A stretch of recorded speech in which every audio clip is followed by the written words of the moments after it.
প্রিয় দর্শক, আপনাদের সবাইকে স্বাগত জানাচ্ছি দেশ ভাবনা আলোচনা অনুষ্ঠানে। আপনাদের সঙ্গে রয়েছি আমি এস.এম. আকাশ। এই অনুষ্ঠানে আমরা সমসাময়িক বিষয় নিয়ে কথা বলে থাকি। আপনারা জানেন যে উপকূলীয় অঞ্চলে যে ঘূর্ণিঝড় হয়ে গেল রিমাল, তার তাণ্ডবে বিপর্যস্ত হয়ে পড়েছে ওই এলাকা। লাখো মানুষ পানিবন্দী অবস্থায় আছে এবং ঘরবাড়ি হারিয়েছে অনেকে, জমি, ফসল, মাছ, গবাদি পশু অনেক ভেসে গিয়েছে। অনেক মানুষ কষ্টে আছে। যেসব মানুষ কষ্টে আছেন তাদের প্রতি সহানুভূতি জানিয়ে আজকের টক শো শুরু করছি। আমরা মূলত আজ রাজনীতি এবং দুর্নীতি নিয়ে আলোচনা করব। আমাদের সাথে তিনজন অতিথি, তাদের সাথে আপনাদের পরিচয় করে দিই। আমাদের সাথে রয়েছেন সুকান্ত গুপ্ত অলোক, জ্যেষ্ঠ সাংবাদিক। আমাদের সাথে রয়েছেন নীলোফার চৌধুরী মণি, সাবেক সংসদ সদস্য, সহ সম্পাদক, কেন্দ্রীয় কমিটি, বিএনপি। এবং আমাদের সাথে আরও রয়েছেন ব্যারিস্টার প্রশান্ত ভূষণ বড়ুয়া, সাবেক সভাপতি, বাংলাদেশ ছাত্রলীগ। আপনাদের তিনজনকে স্বাগত জানাই। আমি শুরুতে যেটা বলছিলাম নীলোফার চৌধুরী মণি, সেটা হলো আমরা রাজনীতি এবং দুর্নীতি নিয়ে আলোচনা করব। আমি যেহেতু তিনজনের নাম পত্রপত্রিকায় ঘুরে পড়ে আসছে, এখন জানেন যে ঝিনাইদহের একজন এমপি তিনি হত্যাকাণ্ডের শিকার হয়েছেন, তার বিষয়ে অনেক কথাবার্তা আসছে। সেটা একটা বিষয়, সেটা রাজনৈতিক একটা দিক। আর দুজন সাবেক বাহিনী দুজন সাবেক প্রধান, তাদের সম্পর্কিত আলোচনা করব। তা আমি শুরুতে এই যে ঝিনাইদহ যে এমপি হত্যাকাণ্ডের শিকার হলেন, এই রকম ঘটনাকে আপনি কীভাবে দেখেন, আর তার বিরুদ্ধে যে অভিযোগ সেটাকেই আপনি কীভাবে দেখেন? ধন্যবাদ আপনাকে। যারা শুনছেন আমার শুভেচ্ছা অভিনন্দন। আমার দুইজন সহ আলোচক প্রশান্ত এবং সুশান্ত, দুইজনকে শুভেচ্ছা। সুকান্ত, তো আমি একটু মিলিয়ে বললাম এই যা। তো আপনি যে প্রশ্নটা করেছেন, আসলে বাংলাদেশ বলে না, অধিক সুখে পাথর অল্প সুখে কাতর। বাংলাদেশে এইটা এরকম হওয়ারই ছিল। আমরা এতদিন বলেছি, সরকারি দল আমাদেরকে বলেছে এটা বিএনপি না, এই জন্য এই কথাগুলো বলে। বাট আমরা যা বলেছি তার চেয়েও অনেক অনেক অনেক বেশি পর্যায়ের সরকারের সাথে থেকে, সরকারের মানে সুবিধা আশ্রয়ী আমি বলবো। শুধু তাই না, সরকারকেও যারা অতিরিক্ত সুবিধা দিয়েছে, ওভার সুবিধা দিয়েছে, যেটা দেওয়ার কথা না। এই জন্য মানে দুইজনের দ্বারা উপকার হয়েছে, কিন্তু একজন উপকার অলরেডি অস্বীকার করতে শুরু করেছে, আরেকজনরা বিপদে পড়েছে। যেটা আপনি বললেন, এই যে এমপি বলে তিনবারের এমপি, শুনতে খারাপ শোনা যায় না? তিনবারে, যেহেতু কিছুদিন ছিলাম এমপি, তিনবারের এমপি শুনলে ভালোই লাগে, কিন্তু এমপিটা কখনকার এটা জানতে হবে। সেই এমপিটা আপনার একটা বারো ভোটের এমপি না, 14তে বিনা ভোটের এমপি, 18তে আপনার নিশিরাতের এমপি, আর 24-এ তো দেখলেনি, আমরা সবাই অবলোকন করলাম। এখন আপনার এই এমপি হওয়ার আগেটা কি ছিল? আমার কথা, আমি তাকে দোষ দিব না। আমার সাথে যদি একটা 25 বছরের যে কোনো ছেলে মেয়ে, আপনার ক্যামেরাম্যানও যদি প্রতিযোগিতা করে, আমি তাকে ওয়েলকাম করব। কারণ তার অন্যান্য শর্তগুলো যদি ফিল আপ করতে পারে, করতে তো দোষের কিছু না, সে করতেই পারে। কিন্তু যিনি বা যে, আমি এত বছর রাজনীতি করেছি, আর ক্যামেরাম্যান রাজনীতি করে না, রাজনীতির ছবি তুলেছে, যিনি বা যে আমাকে বাদ দিয়ে ক্যামেরাম্যানকে দিবে, দোষটা কিন্তু তাদের। ওই এমপি তো এমপির জন্য চাইবেই, ও সব কিছুই চাইবে, পারলে প্রাইম মিনিস্টার পদটাও চাইবে। আমি যদি বলি, এই নিহত রহস্যজনকভাবে, আদৌ নিহত কিনা আমরা কিন্তু এখনও জানি না। এখন নতুন করে কথা উঠছে, রিমান্ডে দেওয়ার সময় যখন রিমান্ডের অ্যাডভোকেট বাইরে এসে বলে যে নিখোঁজ এমপিকে, ওইখানে কিন্তু স্পষ্ট বলা, কারণ উকিল তো তার ভাষাতেই কথা বলবে। সো দ্যাট আমরা যেহেতু কোনো প্রমাণ এখনও পাইনি, আমরা বলতে পারি না যে সে নিহত হয়েছে। সেই এমপি আনোয়ারুল আজিম 7/8/2008-এ জাতীয় প্রত্যেকটা দৈনিকে তার নামে আসছে ইন্টারপোলের রেড ওয়ারেন্ট নোটিশ। ইন্টারপোলের 7/8-এ আসার পরে 14তে সে এমপি মনোনয়ন পেল। কিসের উপর, কার উপর, এটা কিন্তু সরকারকেই বুঝতে হবে, এই দায় সরকারের যারা দিয়েছে। তো এই ইন্টারপোলের একজন ওয়ারেন্টওয়ালা মানুষ যখন পরপর 3বার এমপি হয়, প্রশ্নটা সেইখানে। আপনি যখন কথা বলছেন, তখন আজকে আমি দেখলাম দেশ রূপান্তরে আমরা তো মনে করি কেউ বলছে তার মতো করে বসিয়ে নিয়েছে, কেউ 100 কোটি টাকার ভেজালের জন্য মার হয়েছে, কেউ 4000 কোটি টাকা, ওই ইন্টারপোলের সময় কথা আসছিল পত্রিকায় 4000 কোটি টাকা, এখন 200 কোটি 500 কোটি যে যেভাবে বসিয়ে নিচ্ছে। কিন্তু একটা পত্রিকা যখন লিখেছে কিন্তু হিসাব করেই লিখার কথা, সে লিখেছে 1020 কোটি টাকার সোনা হীরা গায়েব নিয়ে বিরোধ। 1020 কোটি টাকা তাদের কাছে কোনো টাকাই না, অথচ এই দেশের 40% মানুষ আরও 6 মাস আগে থেকে আপনি ঋণ করে খাচ্ছে, 2 বেলা 3 বেলার খাদ্য তারা ঋণ করে খাচ্ছে। সেই দেশে আপনার 1020 কোটি টাকার দ্বন্দ্বে একটা এমপি, আমি যদি বলি যে সে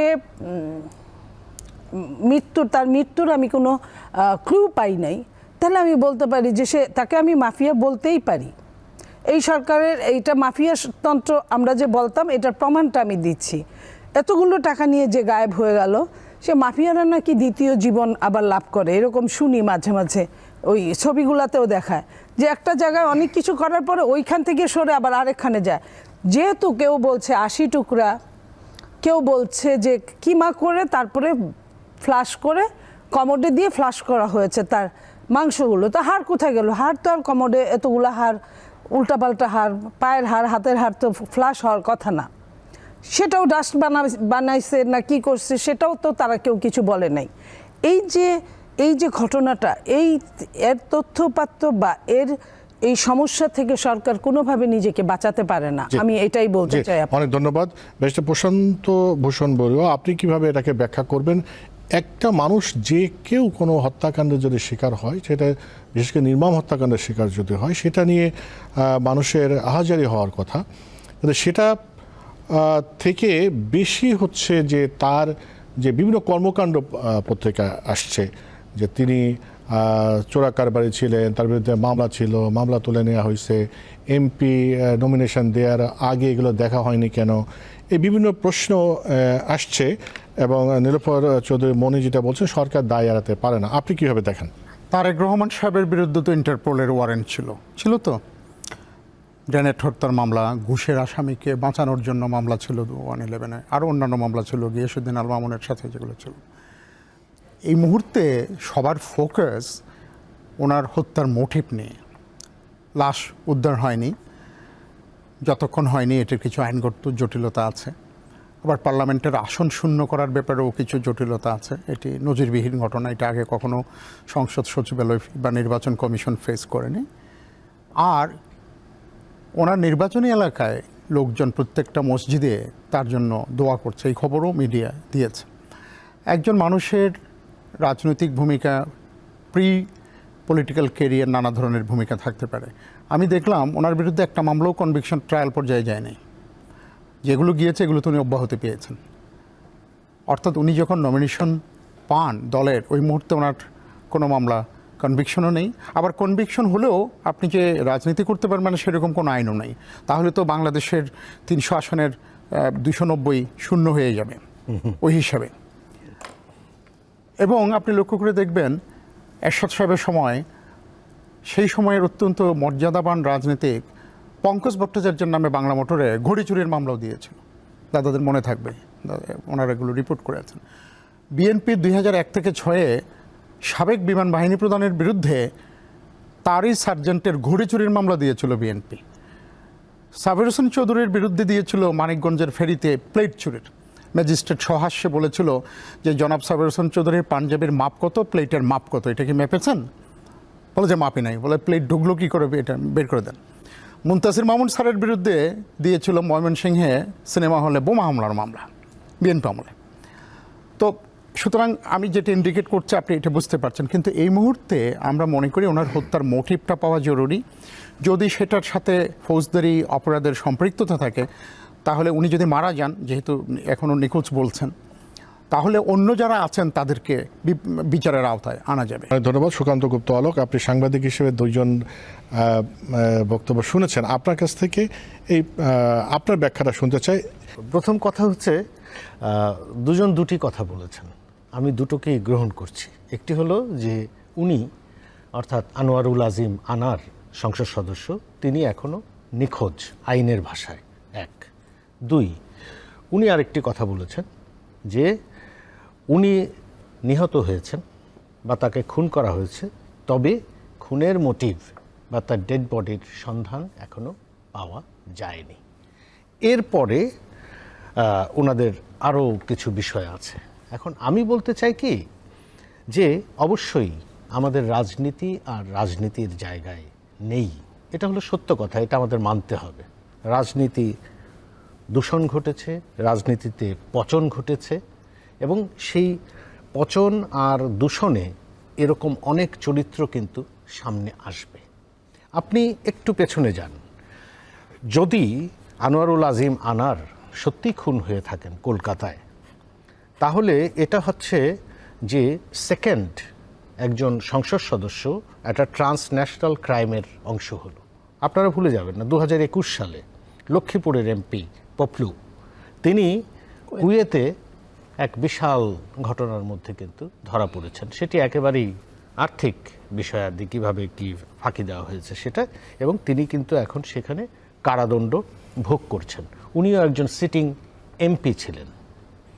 তখন আজকে আমরা আনোয়ারুল আজিম আনার সম্পর্কে যে কথাগুলো বলছি, যে উনি কিভাবে নমিনেশন পেলেন, উনি কিভাবে রাজনীতিতে এলেন, এই কথাগুলো তখনও আলোচনায় আসছে যে পপলু কিভাবে রাজনীতিতে এলো, পপলু কিভাবে আওয়ামী লীগে ঢুকলো, কিভাবে এমপি প্রার্থী হলো, কিভাবে নমিনেশন পেল, সব সেই একইভাবে এখন আনোয়ারুল আজিম আনার, তিনি এমপি, উনি বলেছেন যে তার জন্য কিন্তু সেই ঝিনাইদহের কালীগঞ্জে কিন্তু কান্নাকাটিও হচ্ছে, দোয়া দরুদও হচ্ছে। সত্য কথা, বাস্তবতা আছে।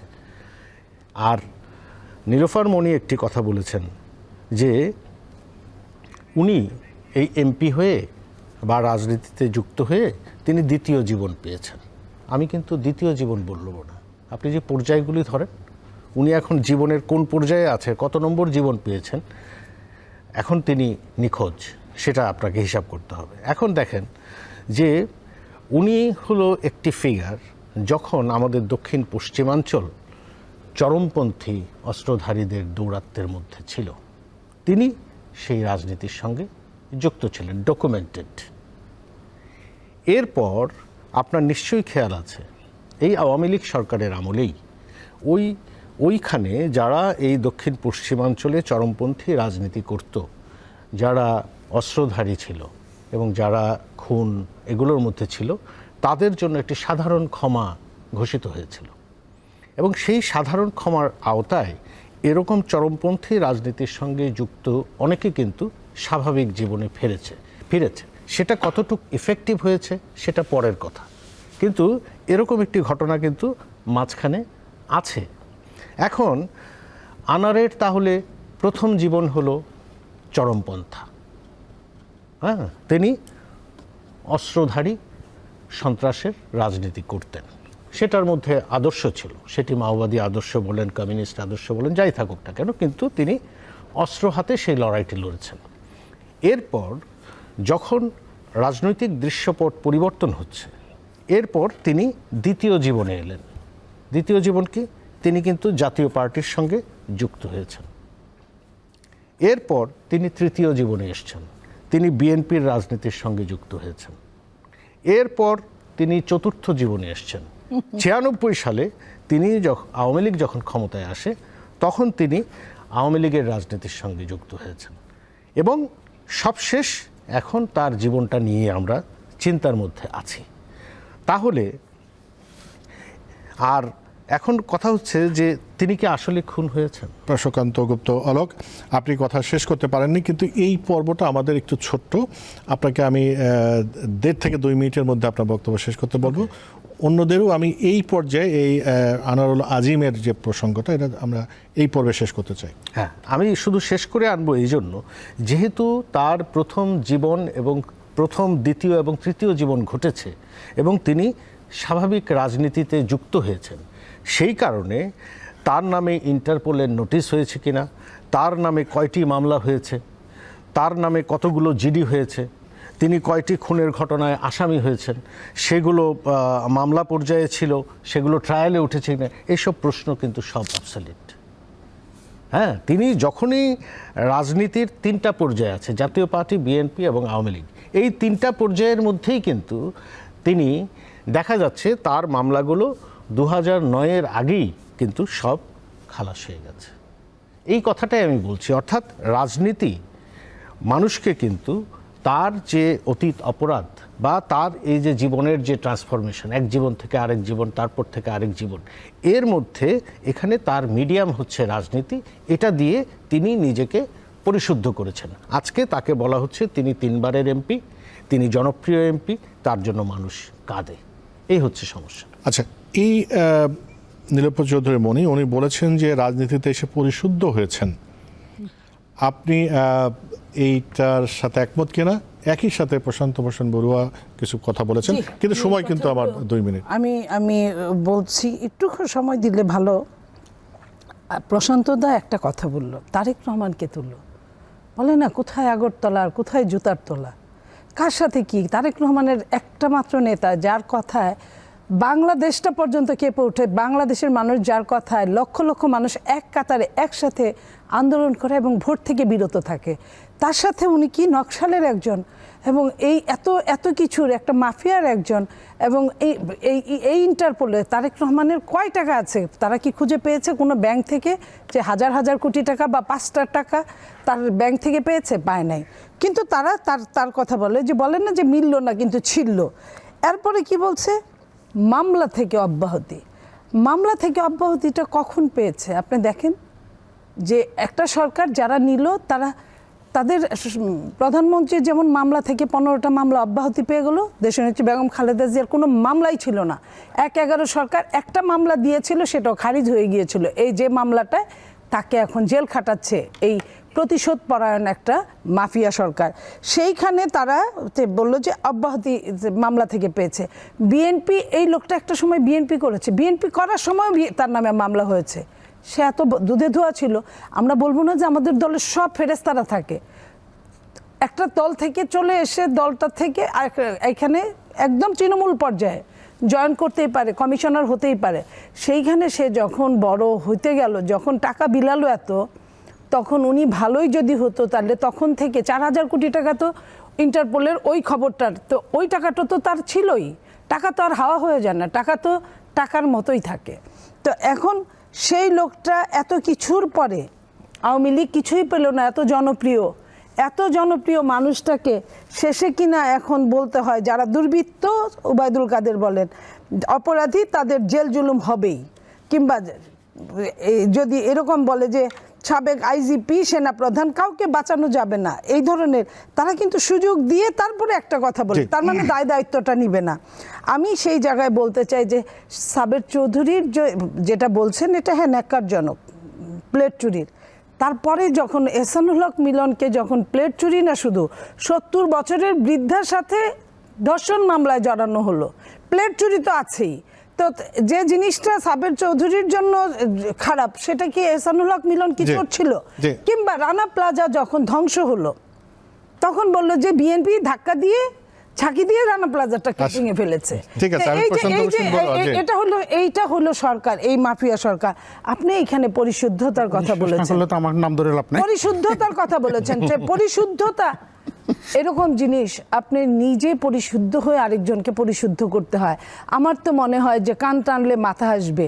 এই যে সাবেক আইজিপি আর সাবেক সেনাপ্রধান, এটা টানতে গেলেই তো অনেক ধন্যবাদ।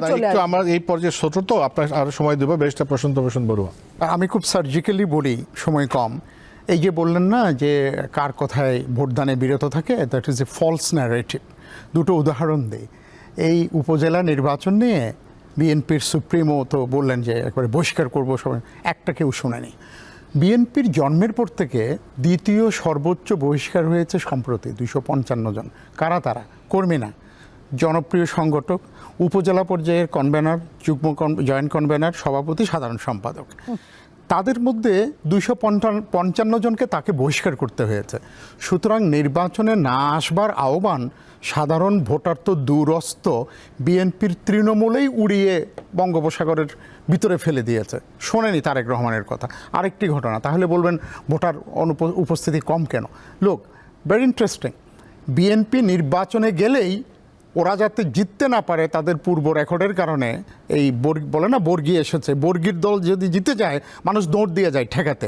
যেহেতু বিএনপি নাই, মানুষ ধরেছে বিএনপি নাই, আর যারা আসছে ওরা জিতুক, যে কেউ জিতুক, এই জন্য বিএনপিকে ঠেকানোর জন্য ওই প্রণোদনাটা ভোটারদের মধ্যে নাই। যদি বিএনপি যেত, ওদের কিছু সমর্থক আছে, আর 20% যেত ঠেকাইতে। তো বিএনপি যেহেতু নাই, সবাই আইসেমি করে ঘুমাচ্ছে, বিএনপি ছাড়া যে কেউ হোক এই বর্গীর দল যেন না আসুক। এটা তারেক রহমানের কথা শোনার জন্য না, নিজের কারণেই। সুকান্ত গুপ্ত আলোক, আজিম কাণ্ড তো আলোচনা হলো, এখন আজিজ এবং বেনজির কাণ্ড, এইটা আসলে এই কয়দিন পত্রিকায় আমরা মানে আমার মনে হয় প্রত্যেকটা নাগরিক খুবই আগ্রহ নিয়ে পড়ছে যে আজিজ, জেনারেল আজিজ কি করেছেন, বেনজির কিভাবে এত সম্পত্তির মালিক হলেন। এইটা আসলে দায়টা কার, বা একজন বাহিনীর প্রধান, যেসব বাহিনী দেশকে সার্ভ করার কথা, তারা কিভাবে এই পর্যায়ে আসে, আপনার ব্যাখ্যা কি? ধন্যবাদ। এখন দায় কার, কিভাবে ঘটলো, এটা কিন্তু আরও দূরের বিষয়। এটা কিন্তু সহসাই আমি এখানে বসে মন্তব্য করলে আমি এই দায় থেকে বাঁচব না কিন্তু। হ্যাঁ, অর্থাৎ এটি দায়টা আবিষ্কার করার জন্য অনুসন্ধান, তদন্ত, মামলা, বিচার এই পর্যায়টি আছে। যাই হোক, তারপরে আমি কথা বলছি। এখন একজন বাহিনী প্রধান, অর্থাৎ পুলিশের সাবেক আইজি ডক্টর বেনজির আহমেদ, আপনার নিশ্চয়ই মনে আছে যখন এটি পত্রিকায় রিপোর্ট হলো, তার যে সম্পদের যখন রিপোর্ট হলো, তার দুদিন পরে তিনি ফেসবুকে একটি পোস্ট করেছিলেন। এখন পর্যন্ত তার মুখের বা তার কলমের লেখা কিন্তু একটি, সেটি হচ্ছে কিসসা আভিবি বাকি হ্যায়। তো আসলে কিন্তু কিসসা আভিবি বাকি হ্যায়। এখন আমরা এটাতে এখনই মানে উপসংহার না টানি, বরং আমরা যে মুভগুলি দেখছি, যে অর্থাৎ এই দুজনের দুটি ঘটনা, একটি দেশীয় গণমাধ্যম তুলে এনেছে, আরেকটি মার্কিন যুক্তরাষ্ট্র তারা একটি নিষেধাজ্ঞা দিয়েছে। দুটি ঘটনার মধ্যে অনেক সাবস্টেন্স আছে। সেই সাবস্টেন্সের ক্ষেত্রে সরকার চুপ আছে কিনা, বা এটার জন্য কোনো মুভ হচ্ছে কিনা। তা এখন বলেন, এই মুহূর্তে আমরা যখন এখানে কথা বলছি তখন মুভ দেখছি যে দুদক ডক্টর বেনজির আহমেদকে সস্ত্রীক সসন্তান 6 জুন তলব করেছেন। আমরা দেখতে চাই যে দুদক কি পদক্ষেপ নিচ্ছে। দুদকের যে পদক্ষেপ, প্রাথমিক পদক্ষেপ আমরা যেটা দেখেছি, তার একটি নয়, দুটি নয়, 33টি ব্যাংক অ্যাকাউন্ট জব্দ করা হয়েছে, 23টি কোম্পানির বিও হিসাব বন্ধ করা হয়েছে। অর্থাৎ তিনি ব্যাংক থেকে 1 টাকাও তুলতে পারবেন না, পরিষ্কার বাংলা কথা। উনার 119টি জমির দলিল এটা ক্রোক করা হয়েছে, 4টি ফ্ল্যাট ক্রোক করা হয়েছে, যেগুলি তিনি একদিনই কিনেছিলেন। এখন এই যেভাবে পত্রিকায় এসছে, একটাই আমরা আলোচনা করতে পারি, সেটা হলো যে একজন পুলিশ প্রধান, একজন র্যাব প্রধান, একজন সরকারি কর্মকর্তা, তিনি এই যে তার চাকরি জীবনের শেষে যেভাবে এই ঘটনা বেরিয়ে আসলো, যে সম্পদ তিনি জমালেন, একটা কথা মনে হতে পারে যে তিনি পৈতৃক সূত্রে কতটুকু পেয়েছেন। আর আমরা যতদূর জানি যে বাংলাদেশ থেকে জমিদারি প্রথা সেই যুগ যুগ বছর বছর আগে কিন্তু বাতিল হয়ে গেছে। তো একজন ক্ষমতা যখন গ্রহণ করেন বা একজন বাহিনী প্রধান হন, তখন তিনি ক্ষমতারকে পাকাপোক্ত করার জন্য তিনি কিভাবে নতুন জমিদারি বন্দোবস্ত তৈরি করলেন, এটি অনুসন্ধান করা দরকার। এবং এই যে একটি জমিদারি বন্দোবস্ত তিনি তৈরি করেছেন, সেটার সঙ্গে আমরা এর আগের যে আলাপটি করলাম রাজনীতি, সেটি কি নেই? অবশ্যই আছে। এখন কথায় হয় যে যদি কেউ নির্বাচন করতে যায়, তাহলে সেক্ষেত্রে বিত্ত লাগে, সম্পদ লাগে, অর্থ লাগে। এখন আমার ধারণা, এবং এগুলো ওই এলাকার মানুষকে শো অফ করতে হয়, দেখাতে হয়, তাহলে নাকি ভোটের মাঠে আনুকূল্য পাওয়া যায়। তা এখন জানি না তার রাজনৈতিক গোলটা কী ছিল, কিন্তু এই যে তিনি নতুন জমিদারি বন্দোবস্তের যে আমরা পেলাম, তাতে এটি আলামত পেলাম। হ্যাঁ, আলামত পেলাম, এটিকে আমরা বলতে পারি, তার কথাতে আমি বলতে পারি কিসসা আভিবি বাকি হয়। আমাদের অপেক্ষা করতে হবে। আমরা নীলোফার চৌধুরী মনি, কি গল্প বাকি আছে। আপনি কিভাবে দেখেন আর কি? দেখেন, দিলীপ বড়ুয়া বলেছে যে 80% আপনার এমপিদের কথা বলেছে। তো যে দেশে 80% এমপিরাই এই অনৈতিকভাবে মানে সম্পত্তির জন্য আপনার জড়িত সম্পত্তির সাথে, সেইখানে আইজি, সেনাপ্রধান এরা থাকবে। আপনার মনে আছে নিশ্চয়ই যে আল জাজিরা যে রিপোর্টটা করেছিল তখন বলেছিল কি যে আল জাজিরার এই রিপোর্ট হলো গিয়া একটা কিচ্ছা কাহিনীর মতো, এটা একটা ভুয়া। সেই ভুয়াটা আজকের দিনে ওটাই সম্পূর্ণ হচ্ছে। এবং আপনি দেখেন কি অবাক, সরকারের স্বীকারোক্তিতে এখন সরকার নিজেই এখন স্বীকার করছে। এখন আপনি যদি সরকার এটা লোক দেখানো হয় তাহলে একরকম, আপনি এই দুইজনের বাইরে পুলিশের আপনি দেখেন, আর্মির দেখেন যে সেনাপ্রধানের ভাইকে বের করার জন্য সেখানে যে সিগনেচারটা নিয়েছিল সেখানে দুইজন ব্রিগেডিয়ার, তখন এখন মেজর জেনারেল, তারা এখন বাইরে আছে, কেউ অ্যাম্বাসেডর হয়ে, তাদের সিগনেচার নিয়েছে। তারপরে ফরেন অ্যাফেয়ার্সের সিগনেচারটা নিয়েছে। তো একজন ব্রিগেডিয়ার যখন সিগনেচার দেয় তখন একটা মন্ত্রণালয় তো এমনিতেই সিগনেচার দিতে বাধ্য। তো সেই সেনাপ্রধান যখন তার ভাষাটা এরকম, উনি যেদিন প্রতিবাদ করলো, প্রেস কনফারেন্স করলো, উনি একটা শব্দ ওইখানে লিখেছে, বলছে দেশের প্রচলিত প্রথাকে উপেক্ষা করে এসব ভক্কর চক্কর করেছি, এটার কোনো যুক্তি আছে বলে আমি মনে করি না। যে দেশের সরকার সভ্য মানুষকে কুলাঙ্গার বলে, যে দেশের সরকার তলে তলে সব হয়ে গেছে বলে, এই অশুভন ভাষাগুলোকে ইজিলি চালান করে দেয়, চলে দেশে, এখন প্রচলিত হয়ে গেছে।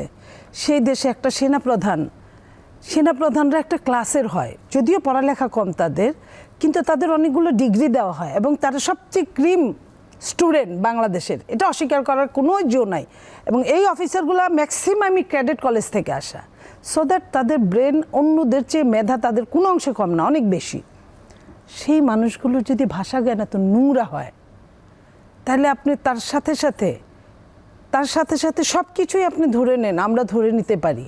কিংবা বেনজিরের যে উত্থানটা, বেনজিরের যে অহংকারটা, বেনজির যে মানুষের সাথে, কত মানুষকে সরকারের সাথে মিলে হত্যা করেছে, করেছে, গুম করেছে, খুন করেছে, এটার কোনো নজির নাই। এই সবচেয়ে শক্তিশালী ব্যক্তিগুলো, হ্যান্ডসগুলো সরকারের সাথে যখন চরমভাবে মিলিত হয়ে অনৈতিক কাজ করে, কিংবা 18 নির্বাচনটা এরাই পরিচালনা করিয়েছে। এই 18 নির্বাচনটা সারা বিশ্বে, সমস্ত বিশ্বে এটা একটা নজির হিসেবে থাকবে, এরাই করেছে। তাহলে আজকে এদের যে ফলাফলটা যেটা পাচ্ছে এরা, এরপরে যদি আমি বলবো আপনাদের মাধ্যমে যে আমলারা যদি পারে তাহলে যেন ঠিক হয়ে যায়। আজকেও যেটা আপনার ডিআইজি শিমুল, তার নামে যে কাহিনীগুলো শুনলাম, বা আরও এরকম অনেকেই পাইপলাইনে আছে, সরকার হয়তো এখন বাধ্য হচ্ছে, কারণ সরকার মুখ দিয়ে এমনি আমেরিকাকে চারানাও দাম দেয় না, কিছুই বলে না। ওই যে ওবায়দুল কাদের সাহেব বললেন, লু আসলেন সম্পর্ক ভালো করতে, তিনি যেতে না যেতে নিষেধাজ্ঞা এসে গেল। তো তারা তো মনে করেছিল অন্যরকম, আরে বিএনপির সঙ্গে দেখাই করে নাই, কথাই বলে নাই। আমি এখানে বিএনপিকে কিছুই বলছি না, বিএনপি তো রাজপথের বিরোধী দল, সে চেয়ে দেখবে তুমি চলে গেলে বা তুমি ফিরে এলে, এটাই বিএনপি দেখবে। বিএনপির আর কি বলার আছে, যা বলার তা বিএনপি সবসময় বলছে। তো আজকে যে কাজগুলো সরকার করেছে, একটা বেনজির এবং একটা আজিজের যদি এত কিছু থাকে, এত কিছু ঘটে, তাহলে সরকারের না জানি কত কিছু। দেখে আমি ব্যারিস্টার প্রশান্ত ভূষণ বড়ুয়া, আপনি কি বলবেন? ধন্যবাদ। দেখুন, এখানে একটি বোধহয় খুবই কন্ট্রাডিক্টরি এবং খুব আনফেয়ার টার্ম, যেটা আপনি বলেছেন, কাণ্ড, আজিজ কাণ্ড, এবং যিনি এমপি নিখোঁজ এখনো, তার নাম পত্রিকার ভাষা, এটা আমার কাণ্ড বলে। ভাষা। So that indicate something. So আমি এই শব্দটার ব্যাপারে আমার দ্বিমত পোষণ করছি। এটা আপনার স্বাধীনতা অ্যাঙ্কর হিসেবে। জেনারেল আজিজ, ওনাকে দিয়েই বলি, কি করেছেন উনি, অভিযোগটা কি, কাউকেই বলেনি। আমি একটু আইনের দৃষ্টিতেই যাই, সার্বভৌমত্বের দিকে পরে যাব। কোনো অভিযোগ আগে তাকে জানাতে হয়, মার্কিন যুক্তরাষ্ট্রে সেটি হয়, সব দেশেই তাই হয়, অথবা তার সরকারকে জানাতে হয়। যে প্রতিষ্ঠানে উনি চাকরি করেছেন, যে সময়কার কথা বলছে, রেলিভেন্ট টাইম বলে, সেখানে জানাতে হয়। এটার কোনোটাই ঘটেনি, কখনোই হয়নি। সুতরাং ওনার বিরুদ্ধে কি অভিযোগ, এটা আমি তো সাধারণ মানুষ প্রশান্ত হিসেবে বড়ুয়া, আমি আমি আমলেই তো নেব না। যতদূর শুনেছি আমার মনে হয় পররাষ্ট্র মন্ত্রণালয় থেকে পররাষ্ট্রমন্ত্রী বলেছেন যে আমরা আগে থেকেই জানতাম তার উপরে স্যাংশন আসছে। উল্টোটা দুদিন আগে দুদিন আগে জানানো হয়েছে। উল্টোটা উনি উনি যা কিন্তু বলেছেন, বলেছেন। না উনি তা বলেননি। উনি বলেছেন ওনার উপর যে স্যাংশন আসবে এটি সরকারকে নোটিফাই করা হয়েছিল, অভিযোগ না। আমি বলছি অন্য বিষয়। আমি এরপর কোত্থেকে ফান্ডিং হয়েছে আমি সেটাও বলবো। আচ্ছা, এখানে আমি একটু জি, জি, সাপ্লিমেন্ট করতে চাই। জি। আপনি যে পয়েন্টটা বললেন, মানে ব্যাপারটা কি এরকম যে বিদেশে যদি একজনের অভিযোগের ব্যাপারে তদন্ত হয় বা তারা যদি কোনো রকম তার কাগজপত্র নিয়ে ঘাটাঘাটি করেন, হ্যাঁ, ঘাটাঘাটি করে তারা কোনো কিছু পান, অফেন্সিভ কোনো কিছু, এটা কি তাদের দায়িত্ব এই দেশের প্রতিষ্ঠানকে পাঠানো? শুধু দায়িত্ব না, এটি পালন না করলে সে যদি সত্য কথাও বলে এটিও আদালতে গৃহীত হবে না। আচ্ছা, এই আইনের জায়গাটা একটু আমাদের জি, বলবেন। এটার প্রথম দায়িত্ব হলো তাকে জানানো, মিস্টার এক্স আমরা এই বিষয়ে তদন্ত করছি, আপনি কি কোঅপারেট করবেন? সে কোঅপারেট করতেও পারে, নাও পারে, কিন্তু সেটি তো জানানোই হয়নি, কোনোদিনও হয়নি, সরকারকেও হয়নি, বাহিনীকেও হয়নি, আর ওনাকে যাকে আমি অভিযুক্ত করছি তাকে তো জানানো হয়ই। কে জানবে? সরকারকে নোটিফাই করেছে ওয়াশিংটন দূতাবাসকে যে হ্যাঁ আমরা কিন্তু জেনারেল আজিজ আপনার উপর যখন এটি কথা বলেছেন জানছি। উনি কিন্তু এই দাবি করেন না যে আমাকে জানানো হয় না। উনি করেছেন, করেছেন? অবশ্যই করেছেন, আর স্বীকার উনি করেন। অবশ্যই করেছেন। আর এটি যে হয়নি এটি তো এখানে এস্টাবলিশ, খোদ আমেরিকাও বলেনি যে তারা এটা জানিয়েছেন, তারা বলেছে তারা কনভিন্সড, তারা সেটাই আচ্ছা। ক্লিয়ারলি বলেছে, এবং আইনটাও তাই, এটা কিন্তু ভিসা আইন না। এই আইনে আইনে করে নাই তো, ঠিক। সেক্রেটারি অফ স্টেটকে ক্ষমতা দেওয়া হয়েছে, উনি যদি কনভিন্সড হন এটি, তাহলে সমস্যা কোথায়? উনি কনভিন্সড হলে হবে না। আমার কারণে আপনি কেন কনভিন্স সেটা আমাকে জানাতে হবে। আপনি যদি রুল অফ ল মানেন, এটা তো রুল অফ ল হচ্ছে না। এক, 2 নম্বর হলো আল জাজিরার যে প্রাইম মিনিস্টার্স ম্যান, ওখানে যারা অংশগ্রহণ করেছে তাদের কমপক্ষে একটি সংস্থাকে মার্কিন স্টেট ডিপার্টমেন্ট সরাসরি ফান্ডিং করে, তারাই ফান্ডিং করে, আর তারাই এটির গুরুত্ব নিয়ে সোকল কনভিন্স হয়ে এটি করেছেন, তারা ফান্ডিং করে, এটাও এটা তো অস্বীকার করে না কেউ। 2 নম্বর হলো জেনারেল আজিজের নামে আর্থিক দুর্নীতির কথা বলতে গিয়ে বলেছে ভাইকে কন্ট্রাক্ট দিয়ে উনি টাকা নিয়েছেন। কমন সেন্স কি বলে? আপনার ভাইকে আপনার কন্ট্রাক্ট দিলে আপনার ভাইয়ের থেকে টাকা নিতে হবে কেন? ধরেন এটা হয়নি, আমি গুণাগুণে যাচ্ছি না, কিন্তু ওনারা প্রমাণ করুন। সরকার অবস্থা, এবার সরকারের অবস্থানটা বলি, সরকার কার্পেটের নিচে কিছু লুকিয়ে রাখছে না। সবসময় একটা সরকারকে বিদায় নিতে হয়, তারপর সব বের হয়। আওয়ামী লীগ সরকারের ক্ষেত্রে সেটি হয়নি। 14-18-তে ক্যাবিনেট মিনিস্টাররা, সার্ভিং মিনিস্টাররা জেলা আদালতে হাজিরা দিয়েছেন, ইঞ্জিনিয়ার মোশাররফ সাহেব দিয়েছেন চট্টগ্রামের আদালতে। উনি কিন্তু যথাযথভাবে হাজিরা দিয়ে প্রতি 2 মাস 3 মাস পরে যেত, আরও কয়েকজন এটি করেছেন।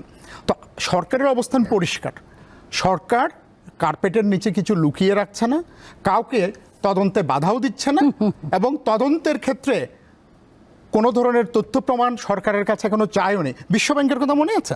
পদ্মা সেতু নিয়ে সরকার সর্বোচ্চ সহযোগিতা করলো, তারা আসলো, মোশাররফ সাহেবকে জেলে যেতে হলো, যোগাযোগ সচিব, অ্যাডভাইজারকে রিটায়ারমেন্টে, সরকার সব কিছু করেছে। What was the end game? কানাডার আদালতে, আমি যদি বাংলা শব্দই বলি, বিশ্বব্যাংকে বলেছে এই ধরনের গাল গল্প নিয়ে তোমরা আর আদালতে এসো না, এই কথাটা যদি বলেছে। সুতরাং আমি চাই জেনারেল আজিজের বিরুদ্ধে কি কি অভিযোগ আছে এগুলি সর্বসমক্ষে আনা হোক, আমরা সবাই দেখি, আমরাও দেখি। আচ্ছা, কি করেছে তার আগে একতরফা ভাবে আপনি কাকে এটা করা মানে তাকে খুন করা। আমরা জেনারেল আজিজের প্রসঙ্গে আপনি বললেন যে আর বেনজির সাহেবের বিরুদ্ধে যে অভিযোগগুলো বা দলীয় এগুলো আর্থিক সংশ্লিষ্টরা, খুব সংক্ষেপে সংক্ষেপে বলেন। আমি হ্যাঁ, এবার এগুলোকে গালগল্প, এটা ভিন্ন, এটা ভিন্ন বিষয়। গাল গল্প হবে কেন? আজিজ সাহেবের সাথে এটা মেলাবেন না। আচ্ছা আচ্ছা, ঠিক। আমি এবার বেনজির সাহেবের ওখানে আছি। এখানে সরকারের রোলটা কি? সরকার কি এই যে দুদক যে আবেদন করলো কোর্টের কাছে, সরকার কি কোথাও বাধা দিয়েছে, বিরোধিতা করেছে?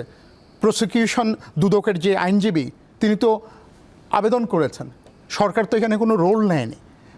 আর এটা একটা স্পেশালাইজড সংস্থা, এটা কিন্তু তদন্ত শুরু হওয়ার আগেও আপনার জব্দ করতে পারে শুধু একটি কারণে, হস্তান্তর হবার আশঙ্কা থাকলে।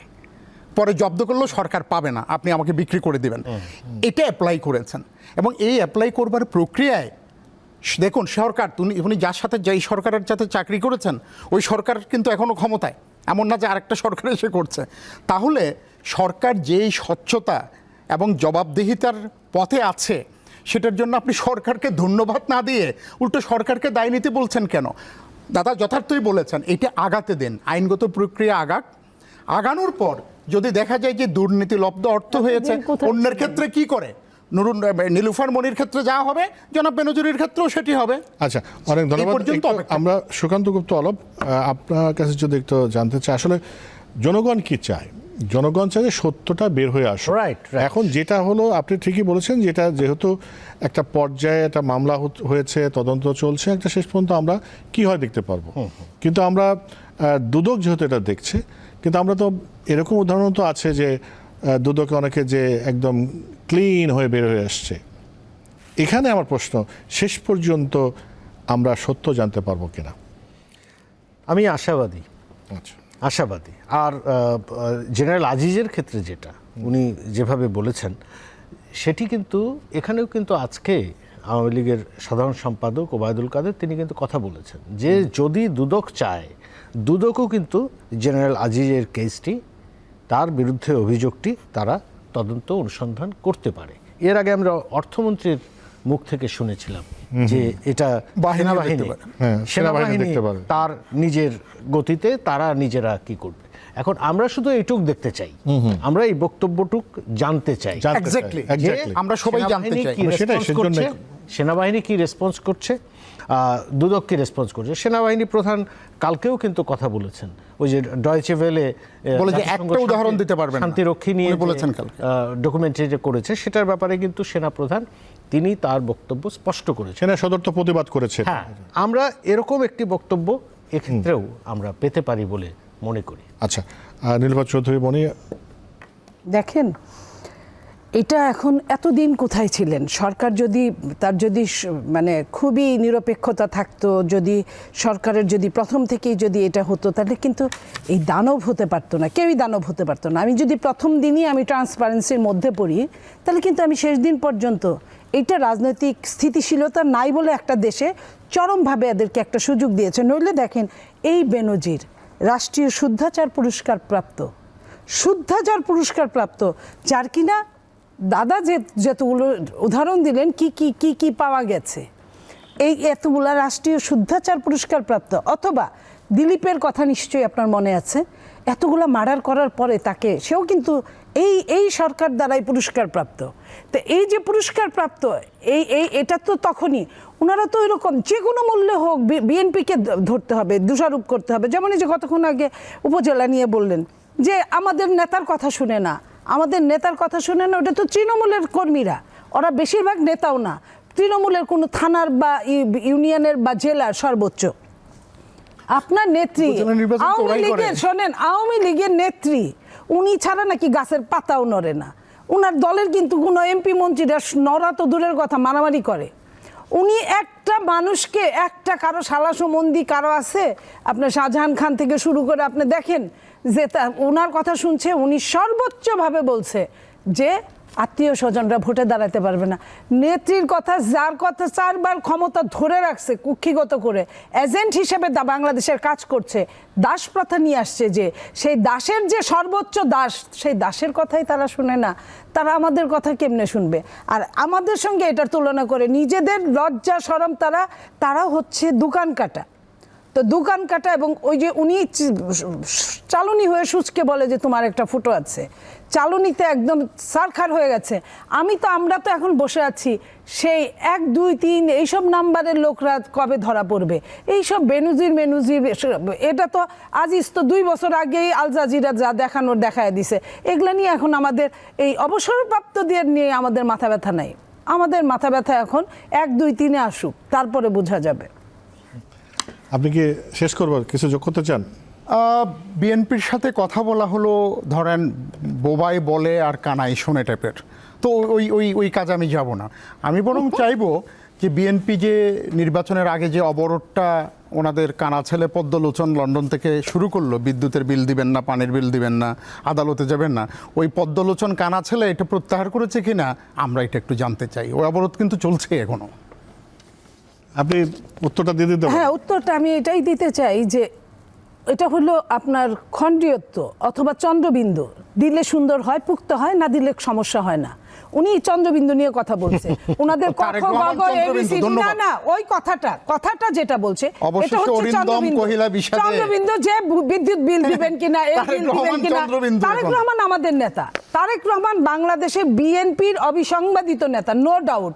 কিন্তু সব বিদ্যুৎ খুনিরাই বিল, তো পানি আপনাদের বিল, নেতা। জিয়াউর এটা রহমান নিয়ে- সাহেবও এটা আপনাদের নিয়ে নেতা। কথা, খুনিরা তো হবে, জিয়াউর রহমান সাহেব, খুনিদের জিয়াউর রহমানের মতো চাষ খুনি করেন। আপনাদের নেতা। আপনারা খুনিদের চাষ করেন। এই যে আপনাদের এমপি 17 জনকে খুন করছে, এই নাম্বারটা আসছে। আপনারা তো 17,000 খুন এই করেছেন। এই এই জিয়াউর রহমান একটা MP যদি স্বয়ং 17 জন খুন করে, অক্টোবর 1977 তাহলে আপনি 1142 জনকে MP রে খুন করে। খালি 17 দিয়ে এই পূরণ দেন না। দেখেন না বাংলাদেশের অবস্থা বিএনপি তো কোথায় গিয়ে রাজনীতি দাঁড়ায়। করার কথা না, যদি অতীত রেকর্ড, অপরাধের BNP রেকর্ড ধরেন। আপনার আওয়ামী শুধু লীগ 21শে আগস্টের জন্য তো বিএনপি 54 রাজনীতি সালে নিষিদ্ধ হওয়ার কথা। 54 সালে আওয়ামী নুরেমবার্গ লীগ ট্রাইব্যুনালে মোটামুটি দলের বিচার করেছে একটা না? ক্ষমতা পাইছিল 54 বুঝতে সালের পেরেছেন? পরে, তারপরে 70-এর নির্বাচনে তারা আসছে, এরপরে 70-এর নির্বাচনের পরে, তারপরে 75-এ যাওয়ার পরে 21 বছর পরে জনগণের কাছে গণক্ষমা ঘোষণা করে আসছে। তো তাদের ওই যে এখন বলেছি BNP না, ক্ষমতা চালুনি ক্ষমা বলে চাক। সুচকে, চালুনি বলে সুচকে যে তোমার একটা ফুটা আছে। BNP কি এখন ওনারা তো গণক্ষমা চালুনি। চাইবে? আমরা চাইবো কেন? আমরা যে BNP জনগণের গণক্ষমা সাথে আছি, চান। জনগণ আপনার ভোটে তো কানেই ভোট না নাই। দিয়ে কার প্রমাণ গান করেছে। কাটবেন কোত্থেকে? আপনি দেখেন হ্যাঁ? উপজেলায় বাকি জাতীয় নির্বাচনে যা দেখাইতে পারছে উপজেলায় তাও দেখাইতে পারছে। পরের ধাপে আরো উপজেলায় 50 জন নাকি বহিষ্কার করবে। স্থানীয় সরকারে নাকি মানুষ আচ্ছা, ভোট দেয়। বিএনপির কেন্দ্রীয় নেতারা কি উপজেলা ইলেকশন করে বলেন? সুকান্ত গুপ্ত হলো গণবিচ্ছিন্ন একটা দল, গণধিক্ষিত একটা দল। একটা টক শোতে একজন আওয়ামী লীগের নেতা থাকবে আর বিএনপি নেতা থাকবে, একটু ঝগড়া হবে না? তা তো হয় না। তা তো হয়। আপনি 1 মিনিট, আপনাকে সময় না দিলে কেমন হয়? না, আমাকে সময় দরকার নাই। তবে যেখানে নীলোফার মনি যেখানে শেষ করলেন, মানে একটু আগে, এই পর্যায়ে না, এই বাহাসের মধ্যে না, এর আগে, সেখানে কিন্তু একটা ইন্টারেস্টিং বিষয় আছে। সেটা হচ্ছে, আমি স্মরণ করছি বিএনপির মহাসচিব মির্জা ফখরুল ইসলাম আলমগীর যেদিন জেনারেল আজিজের বিরুদ্ধে নিষেধাজ্ঞাটি দেয়া হলো, তার পরদিন তিনি একটি মন্তব্য করেছেন। খুব ম্যাচিউরড কমেন্ট করেছেন। উনি একটি মন্তব্য করেছেন যে এগুলো, এই যে এসব নিষেধাজ্ঞা, এগুলো হচ্ছে আরেকটা বিভ্রান্তি। খুব গুরুত্বপূর্ণ কথা। যদিও এরপর উনি এখান থেকে সরে শিফট গেছেন। করেছে, হ্যাঁ। কিন্তু ওই যে ফার্স্ট রিয়াকশন, That was সেটাকে mature. কিন্তু ধর্তব্যে নিতে হবে। অর্থাৎ বিএনপি, এই যে উনি বলছেন 1, 2, 3-কে ধরতে হবে, এটা ওনাদের রাজনীতি কোন দিকে ধাবিত হবে, এই জায়গায় ওনাদের কনসলিডেট করা উচিত। আমার মনে হয় জি। এটি একটি গুরুত্বপূর্ণ। অনেক ধন্যবাদ সুকান্ত গুপ্ত অলোক, আপনাকে অনেক ধন্যবাদ। নিরূপা চৌধুরী মণি, আপনাকে অনেক ধন্যবাদ। ব্যারিস্টার প্রশান্ত ভূষণ বড়ুয়া, আপনাকে অনেক ধন্যবাদ। প্রিয় দর্শক, আমাদের সঙ্গে থাকার জন্য অনেক ধন্যবাদ আপনাদেরও। দেখলেন দেশ ভাবনা আলোচনা। আমরা জনগণ হিসেবে কি চাই? কোনো বিভ্রান্তির মধ্যে থাকতে চাই না, সব কিছু পরিষ্কার দেখতে চাই। আজ এ পর্যন্তই।